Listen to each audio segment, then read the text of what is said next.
Hello everyone, my name is Ronnie Presentation. I'm a computer science major, I'm currently pursuing a bachelor's in computer science at Capilano Community College, and I'll be transferring to UH Manoa in the upcoming spring semester. This summer, I've had the wonderful opportunity to perform research in the Laboratory for Advanced Visualization Applications under the direction of Dr. Jason White. This evening, I would like to present to you my research project, naturalistic grasping interactions in virtual reality using conventional controllers. Now, before we actually delve into the research, we first must define what virtual reality is, which can be broken down into two main components. The first of which is stereoscopic displays.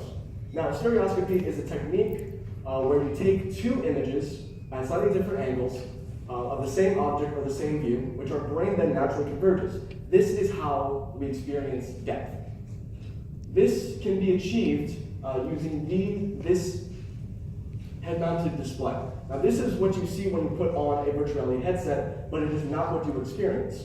You have two side-by-side convex spherical displays which produce virtual images at two slightly different angles, which our brain then converges. This allows us to perceive this 2D flat space as three-dimensional.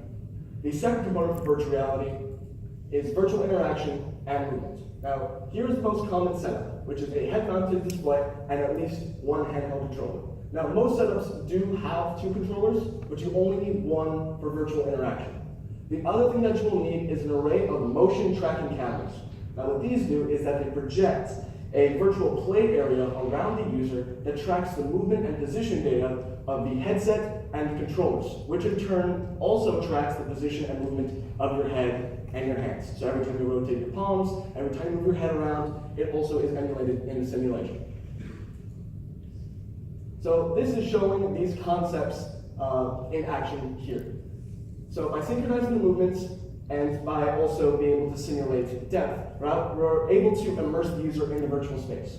Now this is virtual reality. And what we're seeing here is a demonstration of these two concepts in a popular VR title called Job Simulator, the 2050 Archives. I know, it's a weird title, but here we are. Now, we'll see over here on your right, this user, whenever they move their head around, the camera also moves, and when they move their controllers around, the hand models also move.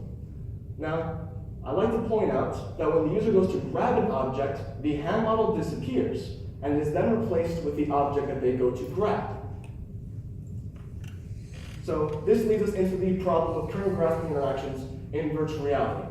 So the conventional method attaches the grabbed object to the hand and anchors its position to the controller. Now, every time that you move your hand around, it just sort of moves with it, like it's stuck to it. Now, I'm pretty sure that most of us don't just lay our knuckles down on an object and it follows with us.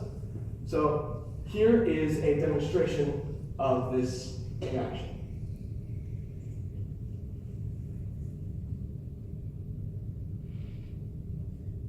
So both hand models and both objects are allowed to be interactive with one another, but when the user goes to grab them, it sort of just sticks there.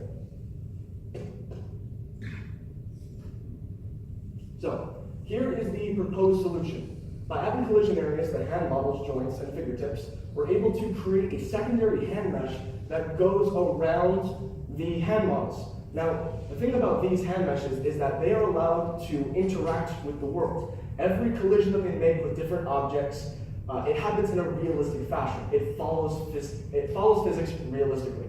And the most important thing about these hand meshes is that they do not directly attach these grabbable objects to the hand models, which is the whole thing that we're trying to avoid in the first place. So here is a demonstration of this methodology in practice. So on this table here, we have three tests. The first one is an intricacy test to grab small objects with one hand.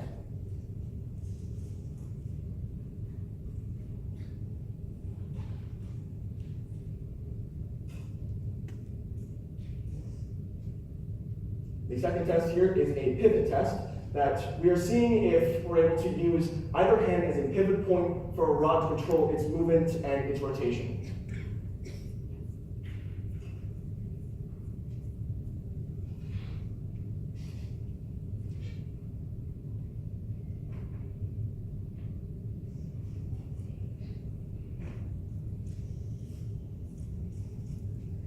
And this last test here is a two-handed test which just allows us to see how a single object can be interacted with two hand meshes. Now, unlike the pivot test, this is just to see how these two hand meshes can be used as a single platform for the ball to rest upon.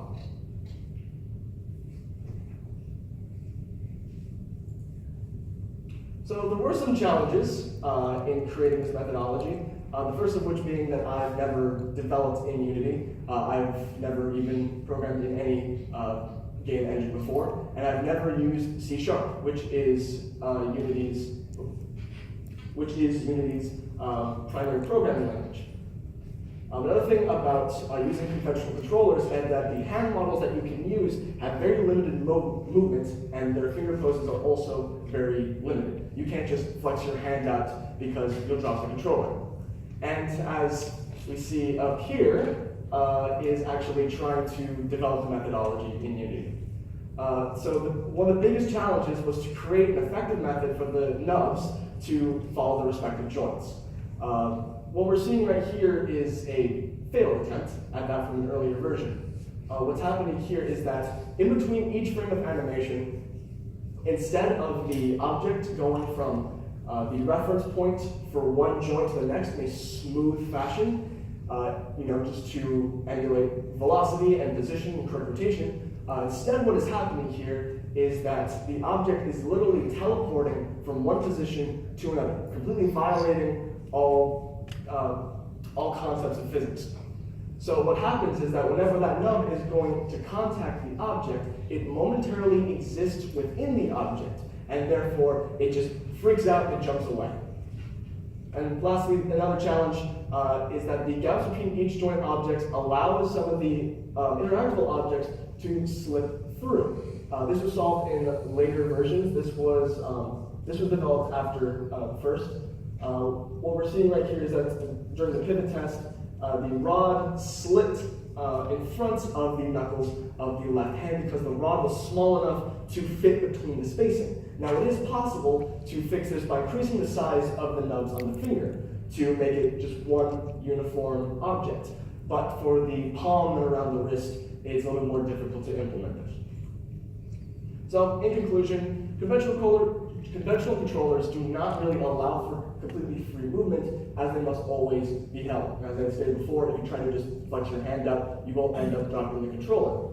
And another thing about having these controllers is that their posing and the different ways that you can move around the virtual fingers is very, very limited. You can still pose your hand, but it's not freeform. However, virtual reality gloves could potentially solve this problem and allow for more naturalistic movement, since instead of having a control that you have to constantly grasp, instead, your entire hand is the controller, and you will have two of them.